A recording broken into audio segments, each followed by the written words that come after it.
Hi, you're with Chandeep at Goodly once again, and in this video, I'm going to talk about how do you apply a range of values as a filter to your dataset in Power Query, and that too dynamically. Let's start. Alright, I'm in this very simple Excel file which contains two columnar data. We have the category and we have the value, and maybe on the category column I'd like to apply a filter, but that is not going to be a constant filter for one particular value like filter for A or filter for B. I'd like to apply a range of values as a filter, and all the values that I'd like to filter have been mentioned out in a separate table here. This table is going to be controlled by the user, and the user can possibly increase the number of filters or add more values here, and he could also reduce it. Let's just see that if we have these filters, which is a range of values, how could we dynamically apply it to the category column in the dataset? So we'll start off by loading the dataset into Power Query and take it from there. Alright, I'm in Power Query, and this is where I have loaded both the datasets into Power Query. You can see that we have the filter table, just one columnar table contains two values A and C, and we also have the data which contains two columns on which we have to apply the filter on the category column. Now, I would not be able to apply an entire table as a filter to the category column, and hence I need to convert this table into a list.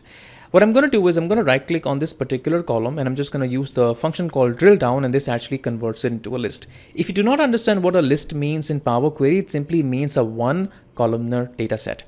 Now, once this has been converted into a list, I will take this list and apply it as a filter to the data table and the category column right here.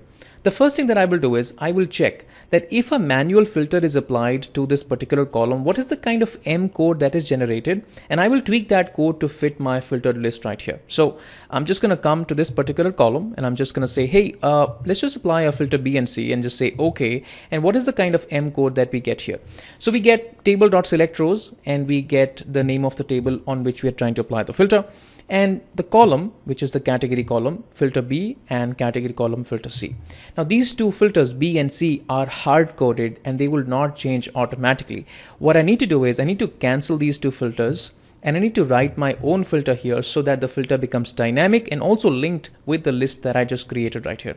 I'm going to use the function called list.contains. List.contains actually asks you for two inputs. The first input is what is the list. So my list is certainly filter, the list that I just created. And the second part of list.contains is the value that you're trying to search in that particular list. The value that I'm trying to search in that particular list that I just created is the value of the category column. Just check if the value is equals to A or not. Just check if the value is equals to C or not, so on and so forth. I will just mention the name of my column right here, which is nothing but category. Now list.contains actually is going to give you a true or a false as an output, and if this is equals to true, that is the filter that I'd like to apply. I'm just going to close the bracket, commit to the formula, and press enter. You can see that we have successfully applied A and C as the filter to this particular table, which is nothing but the two values of this particular list, A and C. Now this could be a filter that you could possibly apply, or you could have also tried to apply a conditional filter, which is where I don't really want to shorten my list by the list of values, but maybe I'd like to create another column and take an action based on the list of values that I have it in this particular table. If this is good enough, sure enough, you can work with this. I'm going to do the next step, which is where I'll take an action based on the two values that I have it in this particular list. So I'm just going to come to the data tab and just delete this particular filtered rows right here. And maybe in the add columns tab, I'm just going to create a new column right here. I'm going to use the same function, and I'm just going to call this column as best, and I'm just going to use the function called list.contains once again. So list.contains. Now list.contains again has two parts. It has the first part as the filter and the second part as the name of the column again, or the value that I'm trying to check as a filter. This again is going to give me a true and false, but this, if it gives me a true, in that case what I'd like to do is I'd like to take an action, and that action can be done using a simple if statement.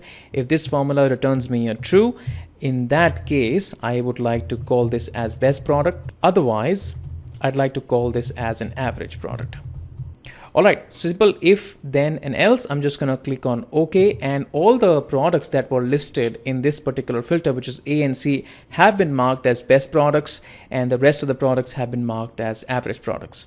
Now let's just load this data to Excel, and let's just try to tweak our list and see if this is actually dynamic or not. Alright, we are in Excel, and I have loaded that Power Query's work into my Excel, and here is where we have the list of the values. So let's just say that I make two changes. The first change is that I replace category C with category category D, and I say that I also would like to add category B right here. Now we have 3 categories and one of the categories changed as well.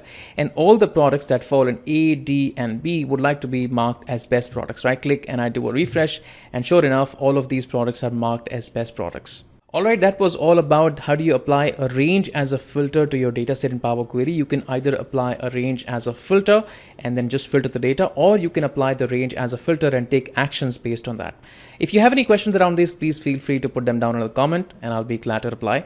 In the end, a quick shout about my DAX and my Power Query courses. If you're starting out and you need help with DAX or with Power Query to learn the fundamentals first and then move on to solving more challenging and more sophisticated problems of your own data, I will highly recommend that you take a look at my courses. It's going to be highly beneficial. Thanks so much for watching this, and I'll catch you guys in the next one. Bye.